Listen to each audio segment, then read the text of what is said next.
Greetings, technicians!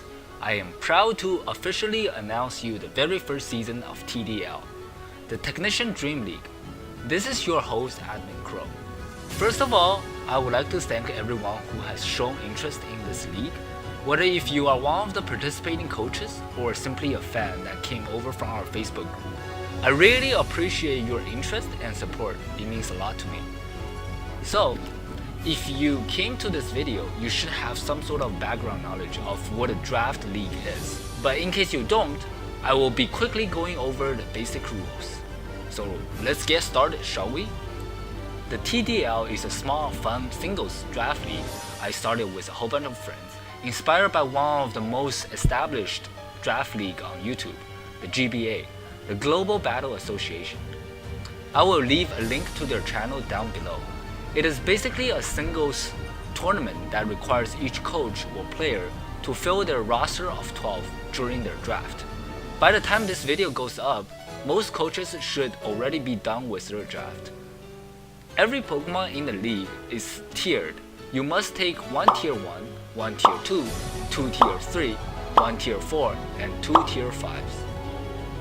On top of that, each coach will be granted with 400 points to spend for their free picks. There are 4 free picks in total. Different tier mons obviously have different values. It is up to each coach how they want to spend their 400 points. Each coach gets a Tier 1 Mega Evolution for free. However, if you so decide to go with a Tier 2 or Tier 3 Mega, you will be granted more points on top of the 400 base points that you are given for your free picks. For example, in my case, I picked Mega Sharpedo, which is a Tier 2 Mega, which gave me 40 additional points to spend in my pocket. That allowed me to draft 2 Tier 1 picks and 2 Tier 2 picks for my free picks, which I wouldn't be able to do otherwise. At the end of the draft, every coach must announce their Z captains. Main captain can use any Z moves, barring an Omni boosting move such as Z Celebrate that gives you 1 stage boost to every single one of your stat, or a special case as Munium Z. Whereas the vice captain can only use Z attacking moves. Those are the only 2 Pokemons that will be allowed Z moves on your team throughout the season, unless you make a transaction otherwise. So what is a transaction or free agency exactly? Free agency, trades, and transaction happens 2 weeks into the battle. Say starting 2 weeks in, you lost your 2 battles for the previous 2 weeks due to a major fire type weakness that you have on your roster or on your team. You would like to patch up those weaknesses and trade one of your team members for a good water type left on the table. Oh yeah, by the way, you only get 3 of those transactions per person. Similarly, you can also bargain with another coach to trade your members.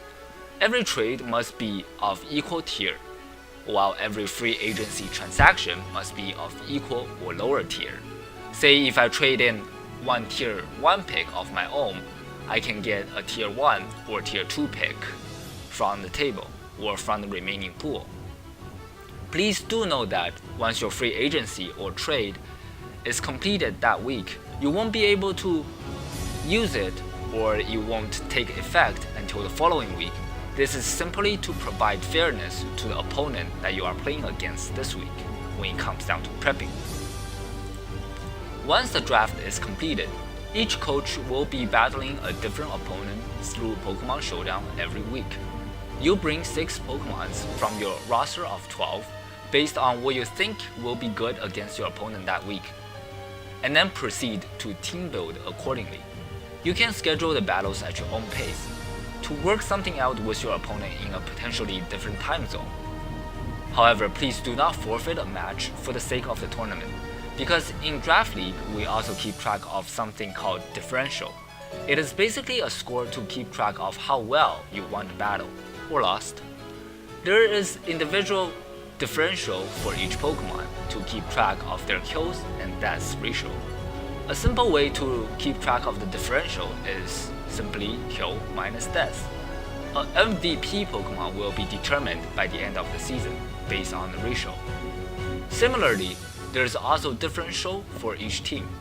Your total number of kills per game minus your total number of deaths per game will give you your team differential or match differential for that game. So sometimes you not only want to win a game, but you also want to win it with passion. This might come into play in determining whether if you make playoffs or not at the end of the season.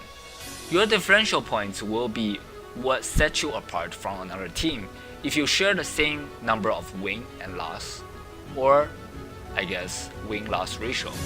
The top 6 teams will make playoffs in the order of 3rd place versus 6th place, 4th place versus 5th place. 1st and 2nd seeds will get a bye week in the first week of playoff. The 1st seed will proceed to play with the lowest seed in the semi-finals, and the 2nd seed would proceed to play with the highest seed left. When it comes down to classes, all different forms will be counted as a different Pokemon as long as they are listed separately on the tiering document. The standard evasion class, sleep class applies from Smogon. I'm sure you guys know all that good stuff from singles competitive. There are no item classes in this league aside from Z crystals. Baton passing of any form is also banned. Alrighty then, I think I have covered most if not everything in the rules. Hit me up on Discord if you still have any more questions. In my opinion, the fact that you get to use a roster of your own to battle and team build against a different opponent each week is what differs Draft League from other type of competitive plays. My favorite aspect is the drafting phase and the team building part. You can also bring sets that are so absurd in standard play, but just might work against that one opponent you are playing against for that specific week. Lastly, I would like to give a special shout out to my friend Scarlet Mist, who helped me organize this whole thing. Thanks, buddy! I will try uploading team builders and recaps of my own battles on a weekly basis. If you would like to check out tiering, roster, scores, and schedules for each team, feel free to check out the link in the description down below. Once again, thank you everyone for your interest and participation. Well, until next time, keep calm and train on, technicians.